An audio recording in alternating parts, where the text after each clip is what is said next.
오늘의 주요 뉴스입니다. 어린이날인 내일 전국 대부분 지역에 강한 비바람이 예보됐습니다. 안전을 위해 어린이날 행사는 줄줄이 연기되거나 취소됐습니다. 미국이 기준금리를 또 올리면서 한국과 미국 간 금리 차이가 역대 최대인 1.75%포인트까지 벌어졌습니다. 한국은행이 이달 말 기준금리를 3연속 동결할 것으로 전망되고 있어서 고금리, 고물가로 인한 경기 침체 장기화도 우려됩니다. 민주노총 건설노조가 용산 대통령실 인근에서 조합원 5천여 명이 참여한 정권 규탄 결의대회를 열었습니다. 건설노조는 조합원 양모 씨의 분신 사망이 현 정부의 노조 탄압 때문이라며 대정부 총력 투쟁을 선언했습니다. 더불어민주당 돈 봉투 의혹을 수사하는 검찰이 한국감사협회장 강래구 씨에 대해 구속영장을 재청구했습니다. 지난달 21일 강 씨에 대한 첫 번째 구속영장이 기각된 지 13일 만입니다. 라더견 씨와 함께 주가 조작 의혹의 핵심 인물로 꼽히는 변모 씨가 의사들이 참여한 옵팅 채팅방에서 고액 투자자들을 모은 것으로 확인됐습니다. 의사들을 변모 씨에게 소개한 것으로 알려진 중간 측은 자신도 수십억 원의 손해를 봤다고 주장했습니다. 단독 보도합니다. 탈북 청년들의 큰 삼촌으로 불렸던 한 탈북 청년 단체 대표가 탈북 여성들에게 위력을 사용한 성폭행을 저질렀다는 주장이 나왔습니다. 피해 여성 중 한 명은 오늘 경찰에 고소장을 제출했고 나머지 피해자들도 고소를 준비하고 있습니다. 단독 보도합니다.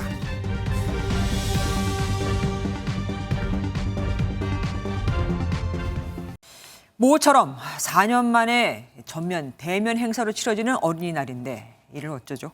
어린이날 전국에 태풍급 비바람이 몰아칠 거라고 합니다.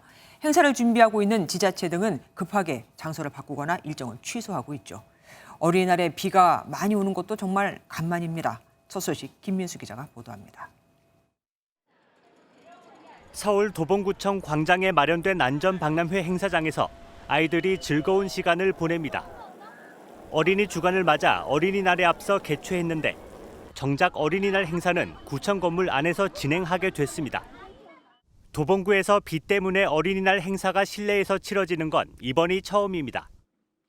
도봉구에서는 어린이날 행사 장소를 실내로 옮겨 퍼레이드를 비롯한 다양한 이벤트를 진행할 예정입니다. 아이와 함께 야외 행사를 즐기려 했던 시민들은 아쉬움을 삼킵니다. 비가 와서 비록 실내에서 어린이날 행사를 하게 됐지만 그래도 행사 자체가 열린다는 거에 연휴 기간 강풍을 동반한 폭우가 예보되면서 전국 곳곳에 예정됐던 행사가 대거 연기되거나 취소됐습니다. 제주에서 시작된 비는 점차 북쪽으로 확대되면서 어린이날 당일인 내일은 전국 대부분 지역에서 장대비가 쏟아지겠습니다. 특히 다량의 수증기가 유입되는 남해안과 제주도, 수도권 등 일부 지역에는 호우특보 수준의 많은 비가 오는 곳도 있겠습니다. 서해 도서를 중심으로는 순간 최대 풍속이 초당 20에서 25m 수준으로 간판이 떨어져 나가는 정도의 강풍이 부는 만큼 안전사고에 유의해야 합니다. 이번 비는 6일 오전 수도권을 시작으로 해서 오후에는 전국 대부분 지역에서 그칠 것으로 보입니다. MBN 뉴스 김민수입니다. 제주도에선 이미 폭우가 시작됐습니다. 심지어 낙로에까지 내리치면서 한라산 탐방로는 아예 통제가 됐고 정전과 침수 피해가 잇따랐죠. 서해엔 풍랑주의보가 내려져 여객선 운항도 중단된 상태입니다. KCTV 제주방송 김지우 기자가 보도합니다. 제주 시내 도로에 차들이 오도 가도 못한 채 뒤엉켜 있습니다. 낙뢰가 내리치면서 신호등이 갑작스럽게 작동을 멈춘 겁니다. 낙뢰로 인해 이 사거리에 설치된 신호등이 모두 꺼지면서 큰 교통 혼잡이 빚어지고 있습니다. 상가와 주택에서도 낙뢰로 인한 정전 피해가 잇따랐습니다. 텔레비가 안 나와. 펑 소리가 난과 동시에 천둥보도 하여튼 큰 소리 같았는데 근데 이게 뭔 소리야? 다 그렇게 좀 놀랐죠. 제주 지방에 강풍과 천둥 번개를 동반한 시간당 최대 50mm의 폭우가 내리면서 오늘 하루 20여 건의 안전 조치가 이뤄졌습니다. 서귀포시 대정읍과 제주시 에어읍에선 폭우로 인해 도로가 물에 잠겼고 제주보건소는 천장에서 물이 새 일부 업무가 한때 중단되는 일이 벌어졌습니다. 이번 비는 모레까지 제주 전역에 50에서 150mm, 중산간 지역 200mm 이상, 산지에선 400mm 이상의 강수량을 보일 것으로 예보됐습니다. 또 강풍특보가 내려진 가운데 초속 20m 이상의 강한 바람이 불고 있습니다. 제주공항에는 급변풍특보와 강풍특보, 천둥번개특보가 내려지면서 오후 들어 항공편이 대거 결항됐습니다. 해상에는 풍랑특보가 발효돼 상추자도와 우수영, 진도를 오가는 여객선이 결항되는 등 백길에 차질이 빚어졌습니다. 한라산 국립공원 탐방로는 전면 통제됐습니다. 제주지방기상청은 연휴 기간 기상 악화가 예상됨에 따라 시설물 관리와 안전사고에 유의할 것을 당부했습니다. KCTV 뉴스 김지우입니다. 미 연방준비제도가 또다시 기준금리를 0.25%포인트 올렸습니다. 월가에서는 이게 마지막 금리 인상이 될 것이라는 기대가 컸지만 파월 의장은 그 기대에 찬물을 끼얹었죠. We are prepared to do more if greater monetary policy restraint is warranted. 미국이 금리를 올리면서 한미 간 금리 차는 1.75%포인트로 역대 최대로 벌어지게 됐습니다. 때문에 외국 자본이 이자가 높은 미국으로 빠져나갈 우려가 크지만 한국은행은 기준금리를 동결할 가능성이 커 보입니다. 금리가 내리길 바랐던, 그래서 이자가 조금이라도 줄기를 바랐던 시민들의 바람은 아직은 시기상조인가 봅니다. 이현지 기자가 보도합니다. 미 연준이 예상대로 기준금리를 0.25%포인트 인상하면서 한국은행의 고심은 더 깊어졌습니다. 한미 간 금리차가 1.75%포인트로 역대 최대로 벌어지면서 환율이 불안해지고 자본 유출 가능성이 커졌기 때문입니다. 하지만 한국은행이 이번 달에 기준금리를 동결할 것이라는 전망이 우세합니다. 기준금리를 결정하는 건 물가라는 원칙 때문입니다. 하반기 끝까지 각 전까지 금리 인하에 관해서 저희들이 이걸 확인하기 전까지 금리 인하에 관해서 언급하는 것 자체는 부적절하다고 생각합니다. 최근 물가 오름세가 둔화되고 있지만 그래도 여전히 높은 수준이어서 서민들은 고금리와 고물가 속에 허리띠를 더 졸라매게 생겼습니다. 장 한 번 보러 가도 안 오른 게 없다는 한숨이 여기저기서 터져나옵니다. 몇 개 주워 담다 보면 10만 원이에요. 가정주부로서는 엄청 힘든 거지. 그러니까 맨날 들었다 놨다 하는 거지. 가계 빚도 빠른 속도로 늘어나고 제2금융기관을 중심으로 연체율도 높아지는 상황에서 이른바 상저하고는 점차 멀어지는 분위기입니다. 추경호 경제부총리는 각별한 경계심을 갖고 금융시장 불확실성을 관리하겠다고 밝혔습니다. MBN 뉴스 이현지입니다. 지난 3월 윤석열 대통령의 도쿄 방문 때 회담 내용만큼이나 화제가 됐던 게 두 정상의 만찬이었죠. 이번 회담 뒤 만찬은 윤 대통령의 한남동 관저에서 격식에 얽매이지 않는 홈파티 형식이 될 것으로 보입니다. 더불어민주당은 일본 총리의 방한을 앞두고 찬물을 끼얹으려는 걸까요? 국회 앞에서 규탄 시위를 벌이며 비판 수위를 끌어올렸습니다. 이병주 기자가 보도합니다. 7일 열리는 만찬은 한남동 관저에서 숯불고기 등 한국 전통 음식으로 두 정상 내외가 자유로운 분위기 속에 진행할 걸로 보입니다. 대통령실 관계자는 앞서 일본 측에서 윤 대통령이 선호하는 주류를 준비했던 만큼 기시다 총리가 선호하는 술이 있다면 같이 준비할 것이라고 설명했습니다. 계획대로 진행되면 기시다 총리는 무함마드 빈 살만 사우디아라비아 왕세자에 이어 두 번째로 관저를 찾는 외국 정상급 인사가 됩니다. 한일 회담에서는 후쿠시마 오염수 관련 논의도 이뤄질 걸로 보입니다.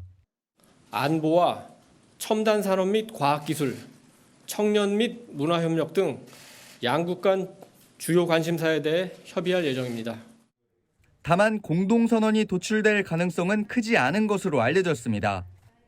민주당은 외교안보 통일자문회의 첫 회의를 열고 정부 외교정책에 대한 비판 강도를 높였습니다.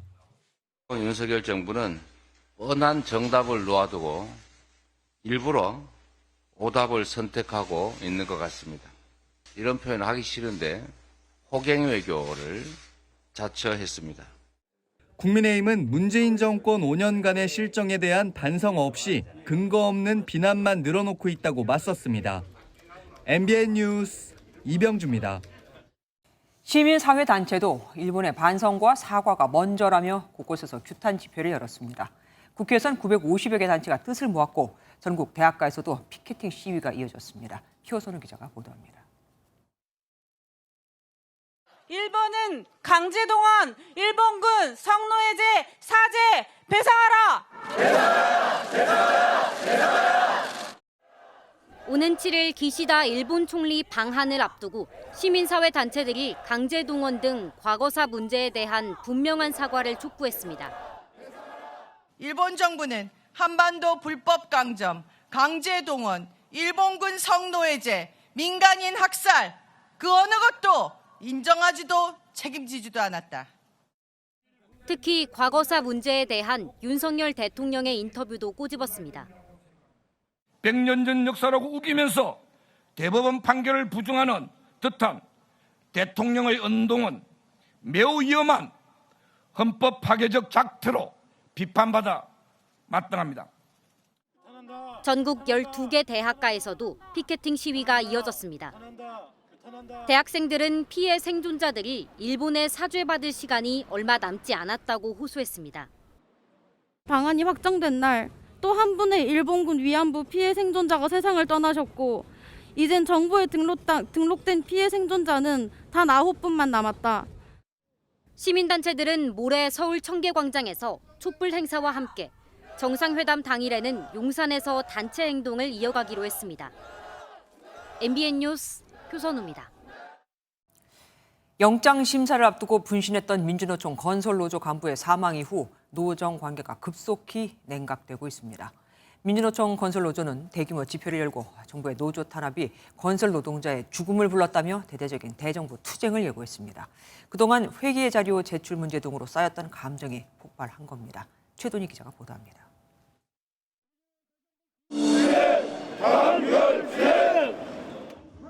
도심 가도행진을 시작으로 용산 대통령실 인근에서 열린 민주노총 건설노조 총력 결의대회.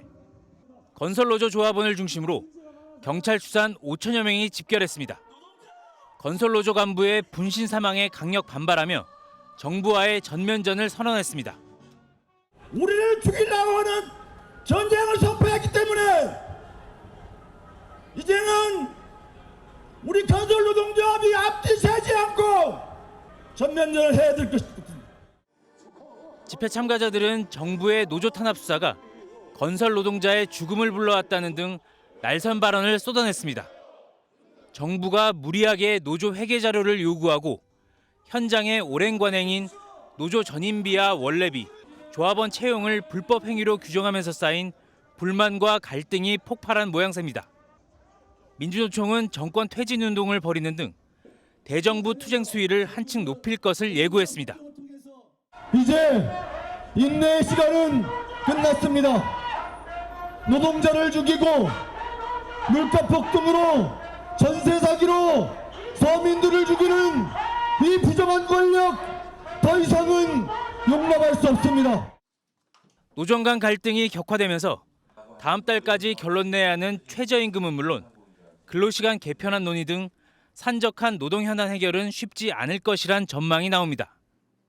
한편 정부의 건설노조 탄압에 항의하며 분신 사망한 민주노총 건설노조 간부의 장례는 유족 뜻에 따라 서울대병원 장례식장에서 노동조합장으로 치러질 예정입니다.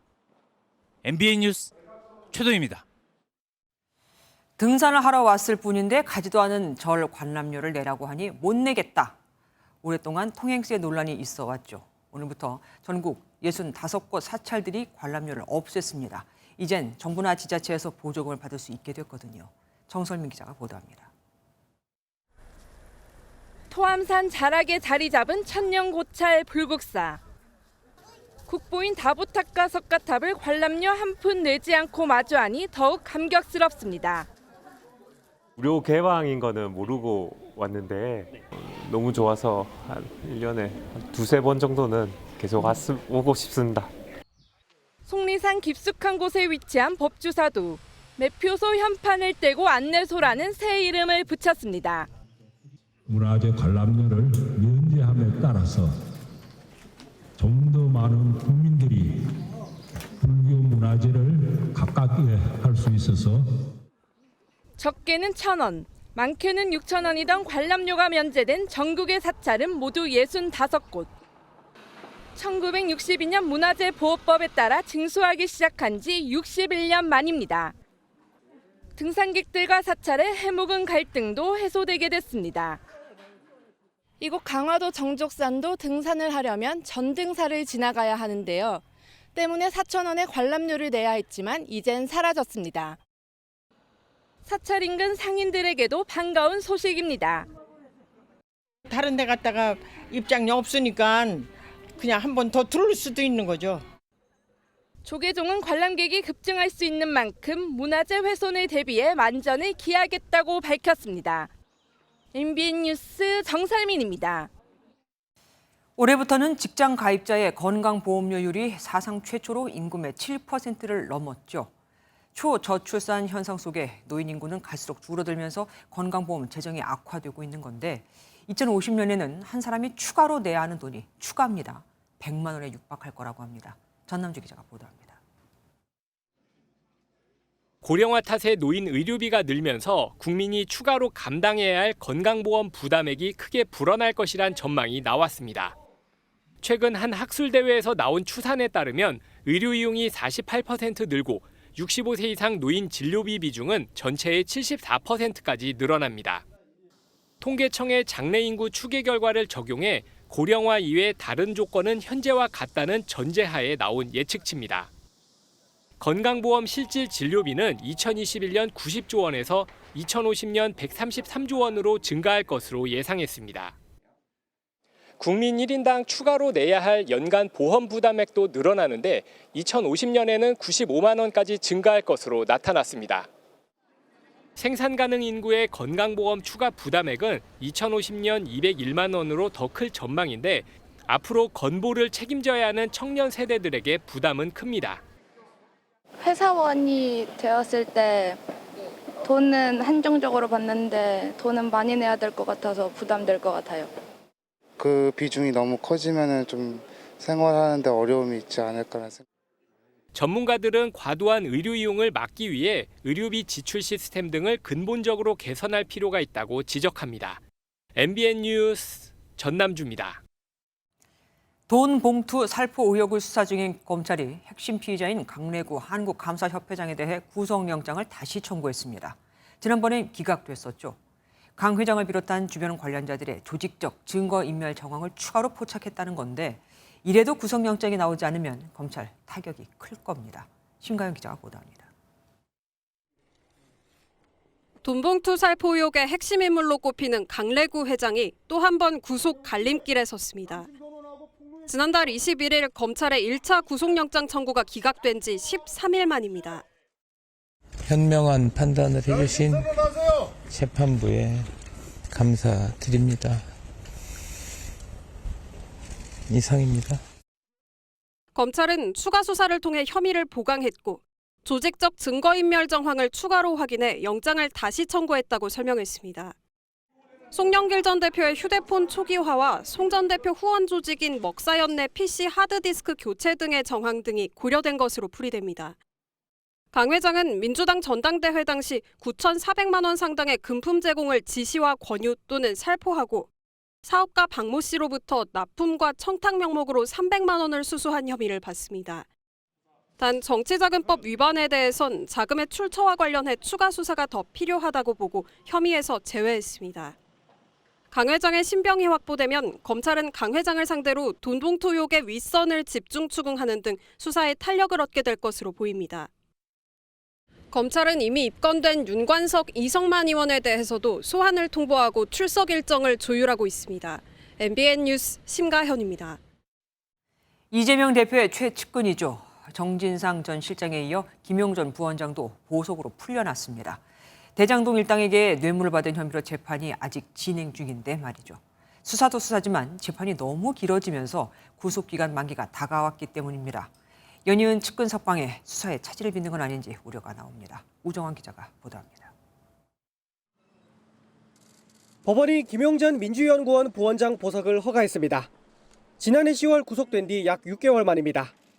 검찰의 범죄 사실은 사실이 아니니까 억울한 점에 대해서 충분히 주장을 했고 아마 저희들의 주장이 맞으니까 아마 잘 판단하실 거라고 믿습니다. 법원은 지난달 정진상 전 더불어민주당 대표 정무조정실장 석방 때와 마찬가지로 사건 관련자와 소통 금지, 위치 추적 장치 부착 등 조건을 달았습니다. 정 전 실장에 이어 김 전 부원장까지 이재명 민주당 대표 측근들이 잇따라 석방된 건 재판이 길어지고 있기 때문입니다. 김 전 부원장 재판부는 정치자금법 위반 부분 증거조사는 끝났지만 뇌물 사건 관련 상황을 고려했다고 밝혔습니다. 정 전 실장은 구속기간 만료까지 한 달, 김 전 부원장은 불과 사흘을 앞두고 있었던 만큼 석방은 불가피했다는 게 법조계 시각입니다.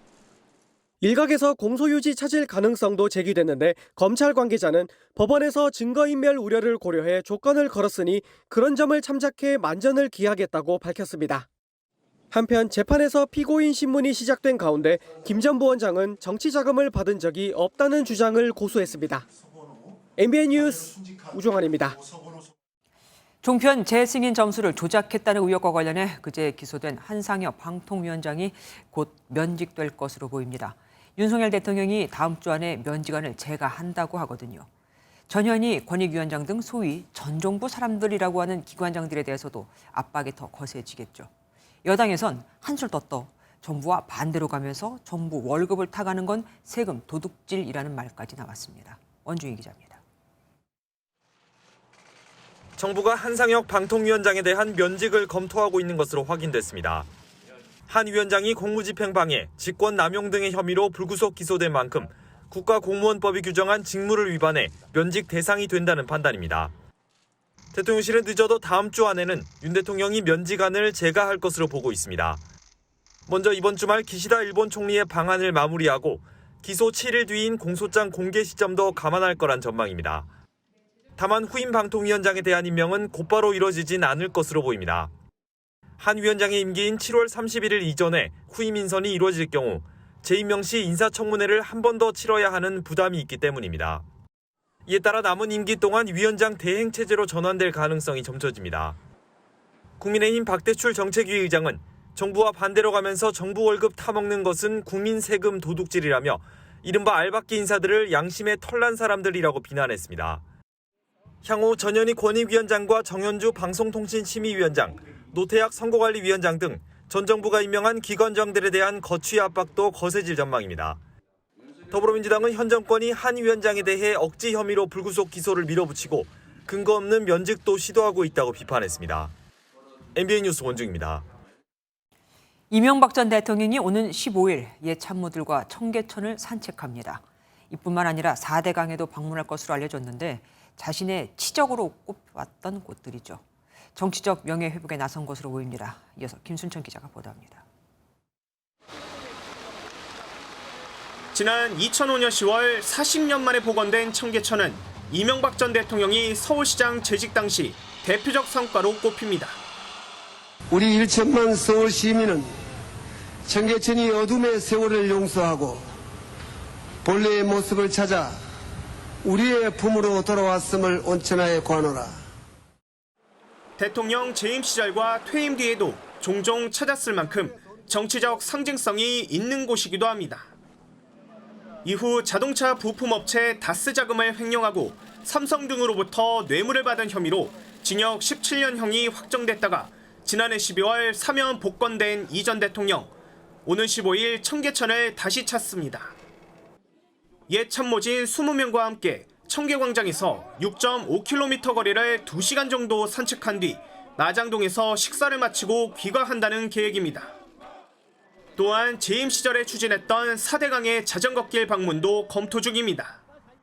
사람들이 구속된 것만 기억을 하고 청계천이나 4대강을 산책하면 잘한 점도 기억하지 않겠느냐, 그런 의미도 있고. 정치권 일각에서는 이명박 전 대통령의 공개 행보가 명예회복이나 내년 총선에 앞서 친이계 결집 차원이라는 해석도 나옵니다. MBN 뉴스 김순철입니다. 요 며칠 SG발 주가 폭락 사태와 관련된 단독 보도 이어드리고 있습니다. 이번 사태에서 통장과 휴대전화를 다 맡겨 피해를 본 이들 중 30%가 의사라고 하죠. 이들은 어떻게 모이게 됐을까요? 의사들이 모여있는 카톡 골프방에 중간 모집책이 들어가 투자자를 모은 것으로 확인됐습니다. 중간 모집책은 투자업체 라더견 대표와 함께 3인방이라고 지목되는 변모 씨입니다. 박은채 기자가 단독 취재했습니다. 소시에테 제네랄이 8개 종목 매물을 무더기로 던져 발생한 주가 폭락은 유독 의사와 사업가 등 고소득층에 큰 손실을 낳았습니다. 라더견 대표와 함께 주가 조작단 3인방으로 지목된 안모 씨와 변모 씨가 고소득자와 자산가들 위주로 접근해 투자를 권유했기 때문으로 알려져 있습니다. 이 중 변 씨가 병원 원장들을 투자자로 모집한 곳은 의사가 운영자로 있는 오픈 채팅방인 스카이 골프방이었던 것으로 MB의 취재 결과 확인됐습니다. 의사들을 변 씨에게 처음 소개한 인물로 지목된 A 씨는 MBN 취재진에게 사모펀드에 투자하고 있다고 하니 소개를 부탁해서 변 씨와의 식사 자리를 마련한 게 전부다. 일부 의사는 변 씨에게 병원 투자 요청을 하려 했다고 설명했습니다. 특히 A 씨에게 변 씨를 소개받은 방장인 의사가 높은 수익률을 자랑하면서 다른 의사들이 투자에 관심을 갖게 된 걸로 파악됐습니다. 이런 가운데 검찰은 주가 조작 총책으로 의심받고 있는 라 대표에 대해 강제 수사에 들어갔습니다. 라 대표의 비밀 사무실과 측근 손모 씨 자택 등을 압수수색한 겁니다. 월세만 2,500만 원이 넘는 이곳에서 라 대표는 나머지 2인방과 함께 주가 조작과 관련한 핵심 논의를 이어갔을 것으로 추정됩니다. 검찰 관계자는 의혹 인물들의 행동 반경, 자금 흐름 등을 포함한 광범위한 조사를 진행 중이라고 밝혔습니다. MBN 뉴스 박은치입니다. 투자업체에 통장과 휴대전화를 맡겼다가 피해를 본 이들은 금전적 손해만 본 게 아닙니다. 투자업체가 내 통장에 있는 돈의 2.5배까지 돈을 빌려서 투자를 더 한 바람에 원금은 고사하고 빚이 생겨버린 거죠. 미수금을 갚으라는 증권사들의 독촉 전화가 매일같이 걸려온다고 합니다. 추심 독촉 전화에 2번 울고 있는 피해자들, 이혁재 기자가 단독 취재했습니다. SG발 주가 폭락 사태로 1억 원 넘게 피해를 입은 A씨는 최근 미수금을 갚아야 한다는 증권사의 독촉 전화를 받았습니다. 10% 말씀하신 것 같은데 그 30%를 입금하시고 또 뭐 회사가 30% 지금 정해져 있어서 주식 투자인 줄 알았는데 나 몰래 이뤄진 대출에 당황스럽고 추심 전화가 괴롭기만 합니다. 나는 신용을 이렇게 썼다는 사실도 몰랐고 반대 매매가 이렇게 나갈 거라는 것도 몰랐고 그래서 갚을 테니 유예를 해달라. 벌어서 갚아야 될 거 아니냐. 모 증권사는 추심 과정에 세무조사가 들어갈 수 있다고 겁을 주는가 하면 또 다른 곳은 12개월 할부로 갚으라고 안내하기도 합니다. 결국 A씨처럼 채권 추심에 시달리는 피해자 50여 명은 3개월간 납부를 유예해달라는 내용이 담긴 진정서를 금융위원회에 제출했습니다. 수수료에 대한 이익을 챙겼습니다. 주가 조작의 피해자들이 나오자마자 추심을 바로 집행하기로 한다는 것은 좀 불합리하고 유예가 필요하다. 하지만 증권사들은 상환 중인 피해자도 있다며 추심은 불가피하다는 입장입니다. 금융위원회 측도 고소를 통한 민사변제를 받아야 한다는 입장이어서 피해자들의 속앓이만 커질 것으로 보입니다. MBN 뉴스 이혁재입니다. 한편 이번 주가 조작 사건에 연루됐다는 주장이 제기된 김익래 다우 키움그룹 회장이 조금 전 기자회견을 갖고 대국민 사과를 했습니다. 김 회장은 금융당국과 수사기관의 조사에 적극적이고 성실한 자세로 임하겠다면서 회장직과 키움증권 이사회 의장직을 사퇴하고 다우데이터 주식 매각 대금을 사회에 환원하겠다고 밝혔습니다. 다음 소식입니다. 탈북 청년들의 큰 삼촌. 과거 한 탈북 청년 단체 대표에게 일부 매체들이 붙인 수식어입니다. 실제로 북한에서 오랜 군 생활을 했고 탈북 이후엔 탈북민을 위한 봉사활동을 이어가고 있었거든요. 그런데 그런 대표가 복수의 탈북 여성들에게 위력을 사용한 성폭행을 저질렀다는 주장이 나왔습니다. 피해자들은 차례로 고소도 할 거라고 합니다. 이미 한 명은 고소를 했죠. 안병수 기자가 단독 보도합니다. MBN 취재진과 만난 탈북 여성들은 2017년 겨울을 잊지 못한다고 토로했습니다. 우리 군 장병들에게 안보 교육을 실시하는 강사로 새 출발했던 시기였습니다. 그러나 교육 사업을 맡았던 소속 탈북단체 대표 A씨와의 강원도 동행길은 일상을 지옥으로 바꿔놨습니다. 남자친구하고 사귀어서 연하는데 너한테 얻어지는 게 뭐냐? 선택을 잘 해야 된다. 여기에서 살아가려면. 저는 그때 당시 임신을 했었잖아요. 제가 축복받아야 될 일인데 저는 그때 그 일로 해가지고 자살을 꿈꾸게 됐어요. 저는 그때 막. 강사 교육 차원이라는 말에 따라 나섰지만 빈방이 없다는 거짓 이유로 A씨가 합방을 강요했고 이후 강제추행이 이어졌다는 주장입니다. 이들은 뒤늦게 형사 고소에 나섰습니다. 해당 단체가 올해 6년 만에 같은 교육사업 대상자로 선정되면서 또 다른 피해가 우려됐기 때문입니다. 대표 역시 북한에서 약 20년 동안 군 생활을 한 탈북민 출신. 탈북 청년들의 큰 삼촌이라며 언론에 소개됐고 신년 할애회 행사에서 탈북민 출신 유력 정치인들과 함께 찍은 사진도 보도됐습니다. 충분히 주가 피해자가 생깁니다. 무조건. 무조건 제 생각에는 그 사람이 그 일을 하지 않아도. 경찰은 당시 이들 말고도 유사 피해자가 있는지도 수사에 착수한 것으로 파악됐습니다. A씨는 이들의 주장이 사실 무근이라며 법적 대응을 검토하겠다는 입장을 전해왔습니다. MBN 뉴스 안병수입니다. 성폭행 피해를 주장한 탈북 여성들이 참여했다는 안보 교육 사업은 국방부가 발주했습니다. 당연히 피해자들은 국방부에 여러 차례 문제를 제기했죠. 또 다른 피해자가 나오면 안 되니까요. 하지만 국방부는 해당 단체가 사단법인이고 법인과의 계약이라 범죄가 사실일지라도 이를 물을 수 없다는 입장이었다고 합니다. 결국 이 단체를 올해 국방부 용역 사업 대상자로 또 선정을 했죠. 이어서 김태희 기자가 단독 보도합니다. 이 단체가 우선 협상 대상자로 선정된 사업은 국방부가 주관하는 북한 이탈 주민 초빙 교육 용역입니다. 총 사업비 3억여 원으로 군인을 대상으로 올해 690회 강연을 마칩니다. 지난달 이 사실을 알고 또 다른 피해를 막으려고 피해자들은 국방부에 민원을 제기했습니다. 하지만 돌아온 대답은 사법기관의 도움을 받는 게 좋겠다. 국방부의 용역사업 진행 과정에서 일어난 성폭행인데 국방부는 진상규명 없이 또 같은 업체를 선정한 셈입니다. 국방부가 이런 민원을 무시한 사이 조달청은 어제 해당 업체와 최종 계약을 체결했습니다. 제일 먼저 호소하고 싶은 게 국방부였습니다. 그래서 제가 민원을 넣었거든요. 담당자는 단체장하고 자기네는 계약을 하는 게 아니고 단체랑을 계약을 한다고 하더라고요. 그래서 국방부는 추후 대표의 범죄가 확인됐을 경우 해당 대표를 제외한 채 소속 강사들의 강의를 지속할 수 있게 하겠다는 입장입니다. 다만 해당 업체의 대표를 배제하는 게 사실상 가능한 것인지에 대한 의문은 여전합니다. MBN 뉴스 김태희입니다. 어린이날을 앞두고 이런 소식을 전하게 됐네요. 어린이들만 이용할 수 있는, 그래서 아이들만 놀고 있던 트램펄린에 성인 남성이 뛰어들어 26개월 된 유아가 넘어졌습니다. 정강이 뼈가 부러지며 전치 12주 치료를 요하게 됐죠. 아이 부모가 사과 한마디 없던 이 남성을 경찰에 고소했습니다. 장덕진 기자가 보도합니다. 어린 아이들이 놀고 있는 트램펄린. 한 성인 남성이 갑자기 점프를 합니다. 이 충격에 아이는 떠올랐다가 떨어지고 일어나려다 걷지도 못하고 쓰러집니다.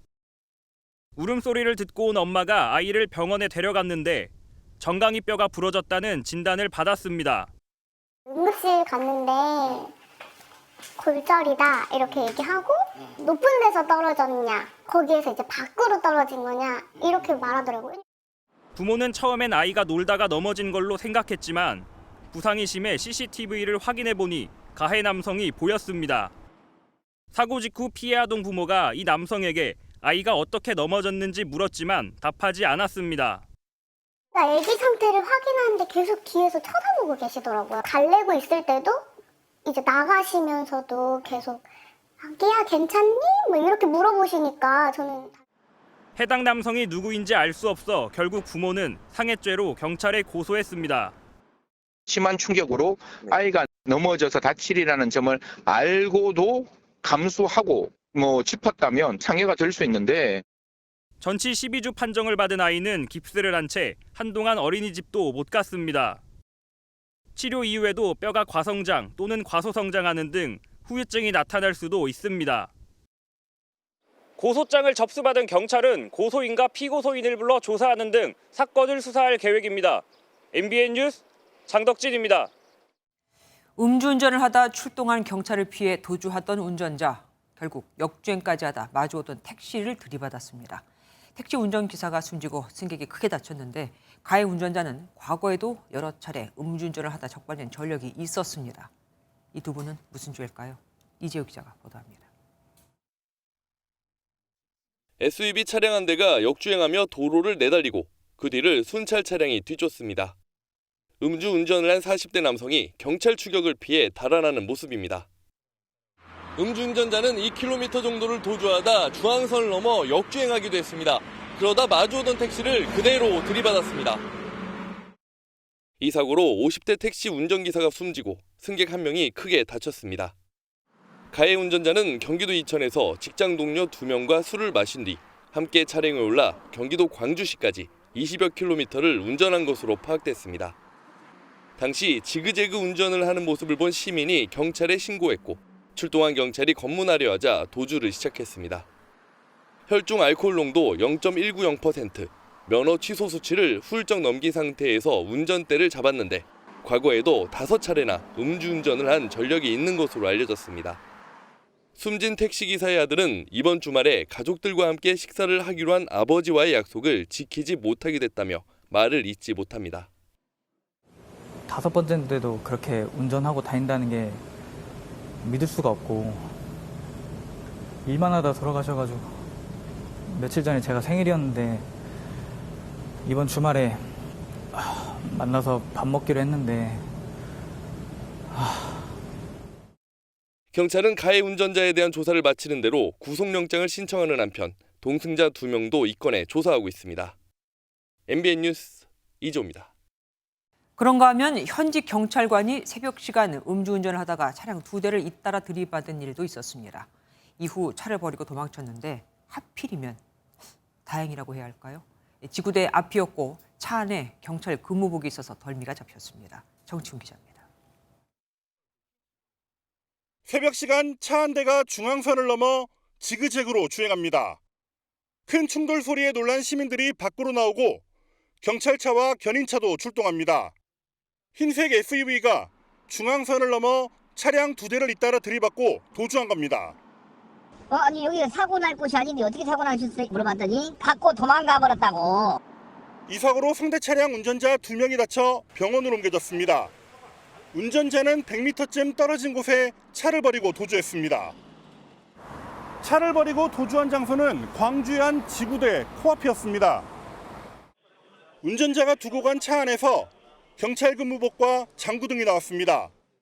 운전자 찾으려고 했는데 차를 여기저기 뒤져갔을 거 아니야. 이게 경찰 옷이 있는 거야.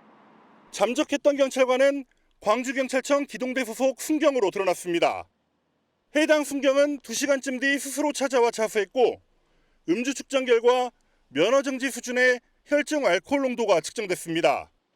경찰은 이 순경이 술을 마시다 새벽 상황 출동을 위해 출근하다 음주 사고를 낸 것으로 보고 직위해제 상태로 추가 조사를 벌이고 있습니다.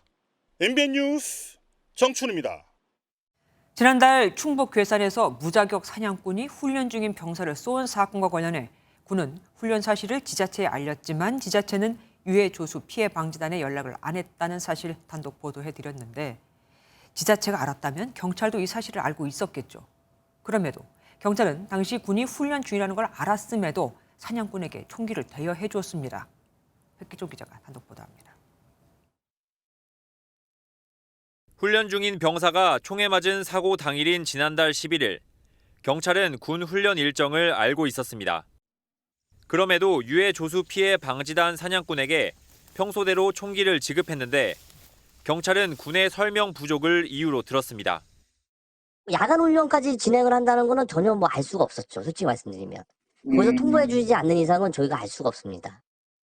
사고가 발생한 괴산경찰은 사고 이후 군과 소통을 강화해 야간 훈련 통지를 받게 됐다고 밝혔습니다. 하지만 인근의 다른 경찰서는 여전히 총기 대여 제한은 경찰 권한 밖의 일이라며 선을 그었습니다. 수료퍼가 지자체에서 하기 때문에 군하고 지자체의 문제지 경찰은 총기만 관리하면 되는 거거든요.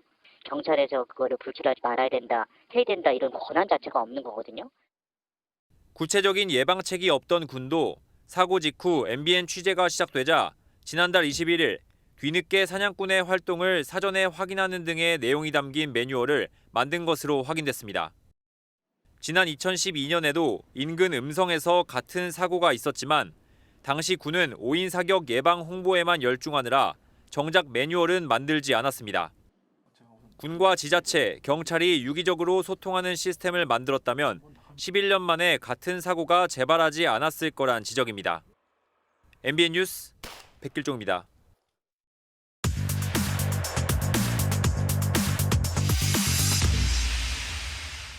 사회기자님 정태용. 한범수입니다. 첫 번째 키워드입니다. 지갑 줍지 마세요. 지갑을 주어야 찾아주든 말든 하죠. 그렇죠. 근데 수상한 지갑일 경우에는 저런 말 할 수도 있겠습니다. 어젯밤 트위터에 글이 하나 올라왔는데요. 누군가 홍대 입구역 출구에서 지갑을 일부러 떨어뜨렸다는 내용입니다. 네, 지갑을 던진 게 아닌 이상 일부러 그런 건지 어떻게 단정하죠? 그럴 수 있는데 이게 오해라기는 또 너무 확신에 차 있었습니다. 퇴근길에 해당 지갑을 반복해서 목격했다고 글쓴이 주장하고요. 글쓴이는 확실히 일부러 떨어뜨렸고 이번 주에만 해당 여성을 이곳 출구 앞에서 2차례 목격했다고 말했습니다. 다만 경찰은 아직 관련해서 파악된 건 없다고 하네요.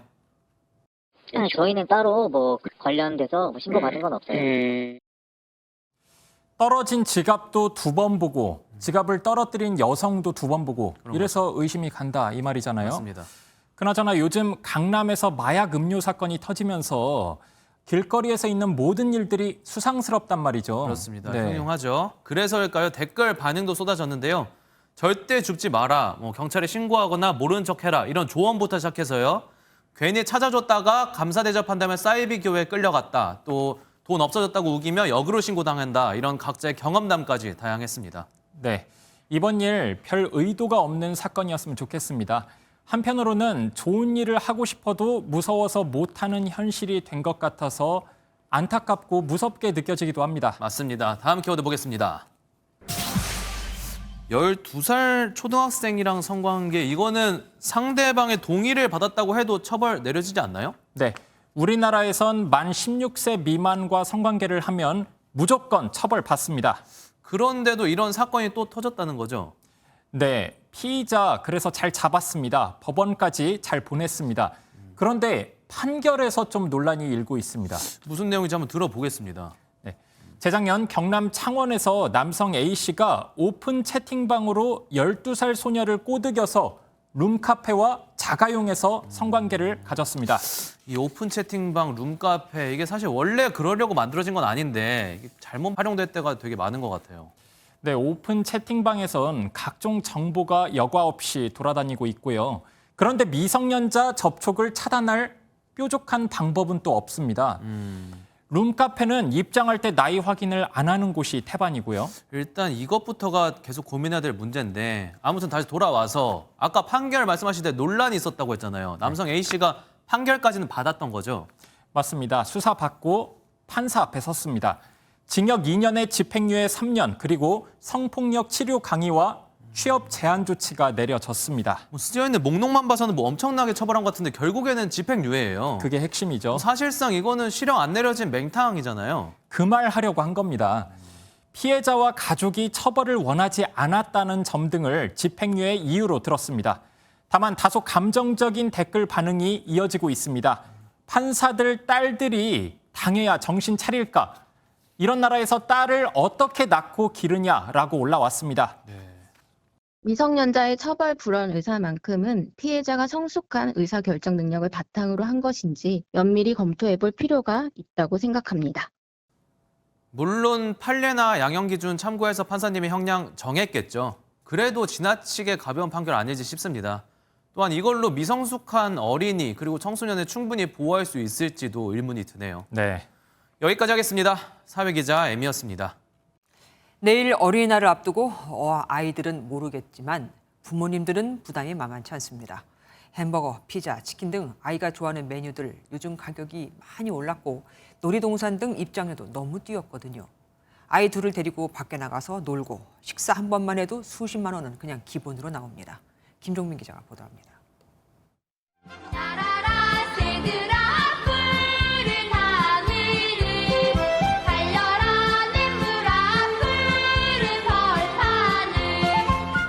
어린이날을 앞두고 인파로 붐비는 한 놀이공원. 가족과 함께하는 아이들은 웃음 가득한 표정입니다. 해상특급이랑 지금 여거 한 번 더 탔었고 그다음에 롤러코스터 탔어요. 난 학교를 빼먹은 것도 너무 좋고요. 공부 안 하는 것도 너무 좋네요. 하지만 부쩍 오른 놀이공원 입장료에 부모들 부담은 더 늘었습니다. 용인 에버랜드는 지난 3월 자유이용권 가격을 5%가량 올렸습니다. 할인을 받지 않으면 어른은 6만 8천 원, 어린이는 5만 8천 원입니다. 들을 때마다 놀래요, 저희도. 저희는 진짜로 한 3, 4만, 5만 원 이렇게 하는 줄 알았는데 이제 할인 안 받고 원래 가격이나 이런 거 들으면 그렇게 비싸다고? 어디 가도 어쨌든 다 돈이거든요. 장난감 선물도 가격표를 보면 선뜻 고르기가 어렵습니다. 남자아이들이 좋아하는 로봇 장난감이 몰려있는 코너입니다. 30%가 넘는 할인을 적용해도 가격은 10만 원을 훌쩍 넘어갑니다. 로봇은 비싼 거에 비해서 한 2주 가고 또 안 나오거든요. 또 사주면 너무 좋아하니까 표정 보면 되게 뿌듯하니까 그거 보려고 사주기는 하죠. 한 설문조사를 보면 올해 어린이날 선물 비용은 평균 12만 원가량 될 전망입니다. 외식 비용도 만만치 않습니다. 특히 어린이들이 즐겨 먹는 햄버거와 피자, 치킨 값은 지난해 같은 기간보다 크게 올랐습니다. 가족의 사랑을 나누는 5월이지만 고물가 여파 속에 지갑을 열기는 점점 더 부담스러워지고 있습니다. MBN 뉴스 김종민입니다. 미국에서 우리 전기차는 보조금을 못 받죠. 그런데 여기에다 최근 테슬라가 판매를 다시 시작한 모델3 중간급 가격을 경쟁 차종인 우리 기아 전기차 EV6보다 낮게 책정했습니다. 그럼 보조금까지 계산하면 테슬라 모델3 가격이 1,600만 원이나 더 저렴하게 됩니다. 아무리 잘 만들어도 이 정도 차이면 극복이 쉽지 않겠죠. 장가희 기자가 보도합니다. 테슬라 미국 홈페이지입니다. 다시 판매를 시작한 모델3 중간급 롱레인지 가격은 47,240달러, 우리 돈 6,252만 원입니다. 미국에서 기아 EV6는 48,700달러부터 시작합니다. 모델3 롱레인지가 190만 원 넘게 저렴합니다. 최저가 모델은 EV6보다 1,000만 원이나 차이 납니다. 여기에 3,750달러 보조금을 받으면 모델3는 EV6보다 미국에서 1,600만 원이나 싸게 살 수 있습니다. 미국 현지 생산이 아닌 현대기아 전기차는 세액공제를 받지 못해 가격 차가 더 커진 겁니다. 미국에서 EV6 판매량은 1년 전보다 53% 감소했고 아이오닉5는 13% 줄었습니다. 조지아주의 전기차 전용 공장을 이 내년 후반으로 되는데 이거를 더 당겨야 되는 숙제를 안고 있다는 거고 아이오닉5나 EV6는 한계점이 크다고 볼 수가 있습니다. 미국에서는 테슬라 재고가 늘어나 추가 가격 인하 가능성까지 거론되는 상황. 한국산 전기차의 경쟁력이 더 떨어질 수 있다는 우려가 나옵니다. MBN 뉴스 장가입니다. 영국의 신임 국왕 찰스 3세의 대관식이 이번 주말에 열립니다. 70년 전 엘리자베스 2세 여왕의 대관식에 비해 간소하게 한다지만 그래도 비용이 최소 1억 파운드, 1,685억 원에 달하는 것으로 추정되면서 엄청난 세금을 투입하는 것을 두고 비판의 목소리가 크지만 반대로 이 대관식을 보기 위해 텐트까지 치고 기다리는 이들도 있습니다. 세기의 대관식 여행 연습 모습 서영수 기자가 전해드립니다. 검은색 모자에 붉은 제복을 갖춰 입은 영국 근위병이 런던 밤거리를 행진합니다. 황금빛 전통 제복 차림의 기마대 뒤로는 호화찬란한 황금 마차가 등장합니다. 골든 스테이트 코치라고 불리는 이 마차는 찰스 3세와 카밀라 왕비가 대관식 당일 탑승할 마차입니다. 오는 토요일 열리는 찰스 3세의 대관식을 앞두고 한밤중에 예행 연습이 진행된 겁니다. 버킹엄 궁에서 시작된 왕의 행렬은 트라펠과 광장 등 영국의 명소를 지나 대관식이 열리는 웨스트민스터 사원까지 이어졌습니다. 70년 만에 열리는 세기의 대관식을 좋은 자리에서 보려고 텐트를 치고 밤을 지새우는 시민도 등장하는 등 당일에는 지점마다 수만 명의 축하 인파가 모일 것으로 예상됩니다. It's such a momentous occasion, and like I said, I'm 61, so I don't expect to see another coronation. I hope not. 왕실 반대 시위도 예상되는 만큼 영국 정부는 경찰 인력 2만 9천 명을 투입해 철통 경계에 나선다는 방침입니다. Millions, I would suggest, of people coming into London. Our focus is keeping people safe, so we have a multi-layered protective security approach. 이번 대관식에는 203개국 대표가 초청받았는데 우리나라에선 한덕수 국무총리가 참석할 예정입니다. MBN 뉴스 서영수입니다. 러시아가 푸틴 대통령 암살을 시도하는 우크라이나 드론에 의해 크렘린궁이 공격을 받았다고 주장했습니다.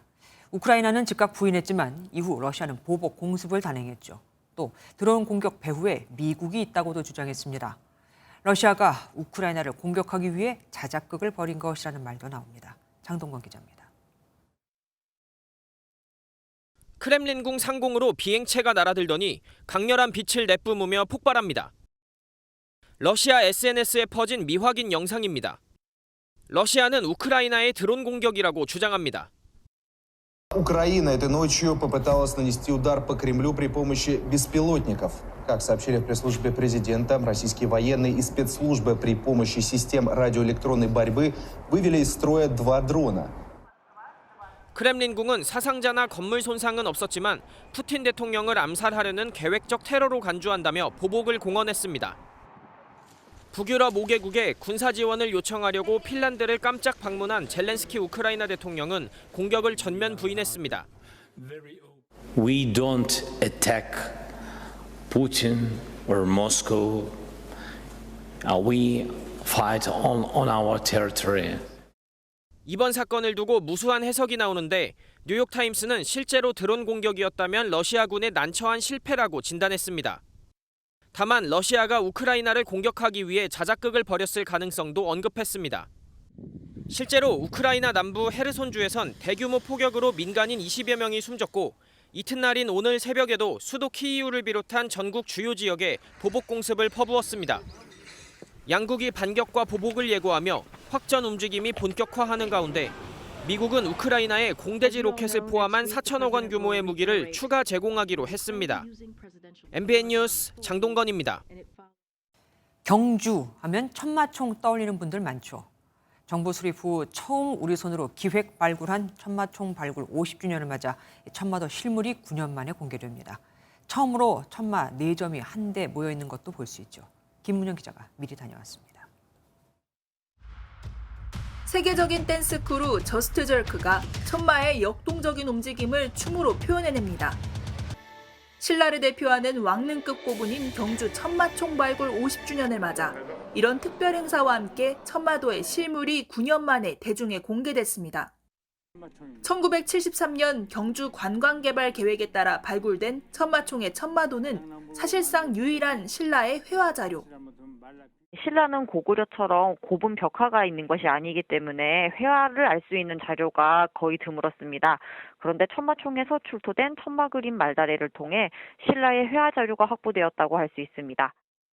당시 발굴 과정의 도면화와 실측이 처음으로 이뤄졌으며 빛에 약한 천마도 위쪽 말다래는 한 차례만 공개된 뒤 수장고에 보관되어 왔습니다. 이번 전시에서는 자작나무에 그려진 천마총, 천마도는 물론 금령총과 금관총에서 나온 천마까지 4점의 천마가 처음으로 한데 모입니다. 최근 조사를 통해 신라 능묘의 천마가 여럿 확인된 만큼 천마의 의미도 되짚게 됩니다. 천마라고 하는 것이 신라 능묘에서 그 피장자를 이성에서 저성으로 보내는데 매개 역할로서 천마가 이용됐다. 이런 것을 알 수 있게 된 겁니다. 경주시는 발굴 50주년을 맞아 대릉원을 무료 개방하고 천마총 고분 내부도 한 달간 한시적으로 무료 운영한다는 계획입니다. MBN 뉴스 김문영입니다.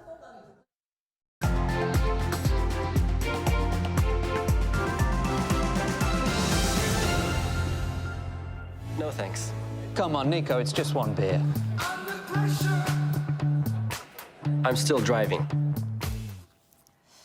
F1 챔피언 니코 로스베르크가 출연해서 운전자가 가져야 할 책임감을 보여준 음주운전 예방 캠페인입니다. 음주운전은 차량을 통제 불능의 흉기로 둔갑시켜 단란했던 가족을 비극으로 내모는 가정 파괴 범죄이기도 합니다. 하지만 처벌은 우리 생각 이하였습니다. 한 매체가 음주운전으로 사람을 다치거나 사망케 한 100건의 판결문을 분석해 본 결과 실형이 선고된 건 달랑 11건뿐이었고 89%가 집행유예나 벌금으로 끝나버렸거든요. 심지어 음주운전 전과가 4번이나 있고 무면허로 운전해 사고를 낸 가해자는 1심에서 징역 2년이 선고됐지만 항소심에서 징역 1년 6개월로 감형이 된 일도 있었습니다. 또 음주운전으로 사망자가 발생한 4건 중 2건은 집행유예를 받아 아예 감옥조차 가질 않았고 2건은 실형을 선고받았지만 최대 형량이 4년 6개월이 전부였습니다. 재판부가 판결의 이유로 내세운 건 반성하고 있다거나 피해자와 합의했다였습니다. 심지어 최근에 결혼을 해서 운전자도 다쳐서라는 이유도 있었습니다. 누군 가족이 죽었는데 평생 장애인이 됐는데 누군 최근 결혼한 게 가명 사유라니요. 음주운전 교통사고로 목숨을 잃은 사람만 2021년 기준 206명입니다. 이틀에 1명 이상 음주운전으로 사람이 죽은 셈입니다. 더 심각한 건 재범률입니다. 2021년 기준 음주운전으로 2회 이상 적발된 사람은 전체의 44.5%로 절반 가까이가 상습범이었고 심지어 7회 이상 적발된 건수도 977건이나 됐거든요. 참, 얼마 전 어린이 보호구역에서 음주운전으로 10살 배승아 양을 숨지게 한 남성도 음주운전 처벌 결력이 있었죠. 미국 워싱턴주에선 음주운전으로 사망사고를 낸 경우 1급 살인 혐의가 적용돼 최대 무기징역이 선고되고 영국에선 최고 14년형이 선고됩니다. 우리는 음주운전 사망을 과실에 의한 사고로 여기지만 선진국에선 부주의에 의한 살인으로 보거든요. 재판관님들, 여러분의 자녀가 이런 일을 당해도 운전자에게 부주의했네라고 말할 수 있으시겠습니까? 이미 사회는, 국민은 음주운전을 범죄로 보고 있는데 막상 그들에게 처벌을 내리는 그분들은 아닌 듯하죠. 재판관도 국민인데, 아니, 제가 잘못 알고 있는 걸까요? 김조아의 그런데 오늘은 엄벌이 능사였습니다.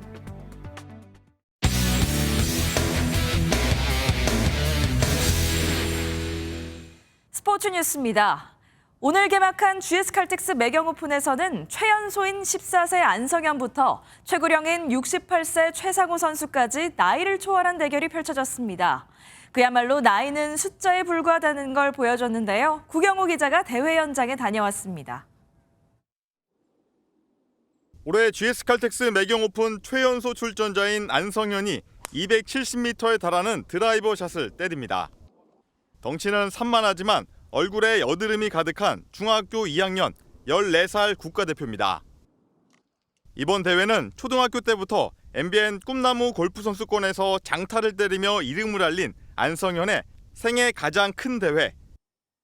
첫날 2언더파를 치면서 공동 25위에 오르는 기염을 토했지만 대회 참가 자체에 설렙니다.